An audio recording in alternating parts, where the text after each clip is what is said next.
ನಮಸ್ಕಾರ, ನೀವು ನೋಡ್ತಾ ಇದ್ದೀರಾ ಶ್ರೀ ಮಾರಿಕಾಂಬಾ ಡಿಜಿಟಲ್ ಟಿವಿ. ನಾನು ಸೃಷ್ಟಿ ನಾಯ್ಕ್. ಅಂಕೋಲಾ ತಾಲೂಕಿನ ಬೆಲಕೇರಿ ಬಂದರಿನಲ್ಲಿ ಕಡಲ ಅಲೆಗಳ ಅಬ್ಬರ ಹಾಗೂ ನದಿ ನೀರಿನ ಉಬ್ಬರದಿಂದ 3 ಮೀನುಗಾರಿಕಾ ದೋಣಿಗಳು ಮುಳುಗಡೆಯಾಗಿವೆ. ಘಟನೆಯಲ್ಲಿ ದೋಣಿಗಳ ಜೊತೆಗೆ ದುಬಾರಿ ಇಂಜಿನ್, ಮೀನುಗಾರಿಕಾ ಬಲೆ ಸೇರಿದಂತೆ ಹಲವು ಉಪಕರಣಗಳು ಸಮುದ್ರ ಪಾಲಾಗಿದ್ದು, ಮೀನುಗಾರರಿಗೆ ಲಕ್ಷಾಂತರ ರೂಪಾಯಿ ನಷ್ಟ ಉಂಟಾಗಿದೆ. ಸಂತ್ರಸ್ತರಿಗೆ ಸರ್ಕಾರ ಸೂಕ್ತ ಪರಿಹಾರ ನೀಡುವಂತೆ ಸ್ಥಳೀಯ ಮೀನುಗಾರರು ಆಗ್ರಹಿಸಿದ್ದಾರೆ. ಉತ್ತರ ಕನ್ನಡ ಜಿಲ್ಲೆಯ ಅಂಕೋಲಾ ತಾಲೂಕಿನ ಬೆಲಕೇರಿ ಮೀನುಗಾರಿಕಾ ಬಂದರಿನಲ್ಲಿ ಕಡಲ ಅಲೆಗಳ ರಭಸ ಹಾಗೂ ನದಿಯ ನೀರಿನ ಏಕಾಏಕಿ ಉಬ್ಬರದಿಂದ 3 ಮೀನುಗಾರಿಕಾ ದೋಣಿಗಳು ಮುಳುಗಡೆಯಾಗಿವೆ. ನದಿ ಮತ್ತು ಸಮುದ್ರ ಸಂಗಮ ಪ್ರದೇಶದಲ್ಲಿ ಸಂಭವಿಸಿದ ಈ ಘಟನೆಯಲ್ಲಿ ಕಡಲ ತೀರದಲ್ಲಿ ನಿಲ್ಲಿಸಲಾಗಿದ್ದ ದೋಣಿಗಳು ನೀರಿನ ಪ್ರವಾಹದ ರಭಸಕ್ಕೆ ನಿಯಂತ್ರಣ ತಪ್ಪಿ ಕೊಚ್ಚಿ ಹೋಗಿ ಜಲಾವೃತಗೊಂಡಿದೆ ಎಂದು ತಿಳಿದು ಬಂದಿದೆ.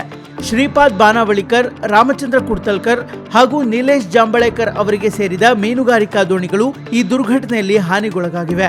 ದೋಣಿಯಲ್ಲಿದ್ದ ದುಬಾರಿ ಇಂಜಿನ್ಗಳು, ಮೀನು ಹಿಡಿಯುವ ಬಲೆಗಳು ಸೇರಿದಂತೆ ಹಲವು ಮೀನುಗಾರಿಕಾ ಉಪಕರಣಗಳು ಸಮುದ್ರ ಪಾಲಾಗಿವೆ.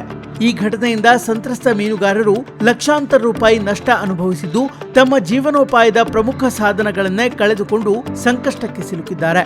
ಸಂತ್ರಸ್ತ ಮೀನುಗಾರರಿಗೆ ಸರ್ಕಾರ ತಕ್ಷಣವೇ ಸೂಕ್ತ ನಷ್ಟ ಪರಿಹಾರ ಘೋಷಿಸಿ ನೆರವಿಗೆ ಧಾವಿಸಬೇಕು ಎಂದು ಸ್ಥಳೀಯ ಮೀನುಗಾರರು ಆಗ್ರಹಿಸಿದ್ದಾರೆ.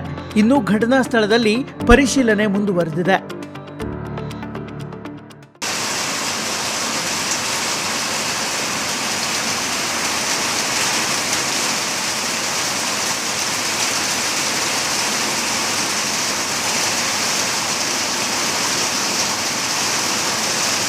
Voilà.